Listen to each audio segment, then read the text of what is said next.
ఎస్సీల కొత్తగూడు జూన్ 1న 25 ఇందిరమ్మ ఇల్లు ప్రారంభించనున్న సీఎం రేవంత్.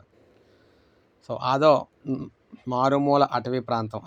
అక్కడి వారంతా కూడా అత్యంత వెనుకబడిన ఆదిమ కోలం తెగవారు.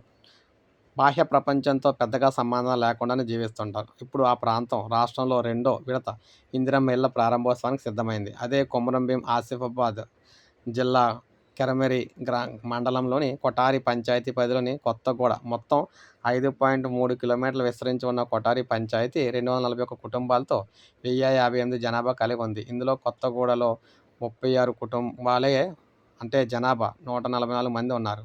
తెలంగాణ ఏర్పడక ముందు ఇక్కడ నాటి కాంగ్రెస్ ప్రభుత్వం 10 ఇందిరమ్మ ఇల్లు కట్టించింది. రేవంత్ రెడ్డి సర్కారు కొలువు తీరగా గత ఏడాది 26 ఇళ్లు మంజూరు చేసింది.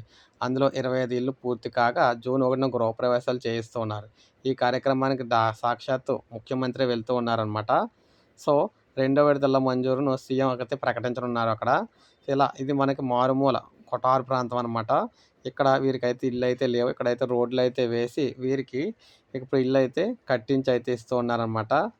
మొత్తం మీద ఇలా ఎంత మారుమూల ప్రాంతాల కన్నా సరే ఇల్లు అయితే కట్టించి ఇస్తామని చెప్పేసి వీరైతే తెలియజేస్తున్నారు. ఎవరికైనా సరే ఇందిరమ్మ ఇల్లు అయితే ఖచ్చితంగా కడతామని చెప్పేసి డబ్బులు శాంక్షన్ చేస్తామని చెప్తున్నారు. ఇది మనకి అప్డేట్. ఒక లైక్ చేయండి, సబ్స్క్రైబ్ చేసుకోండి మన ఛానల్.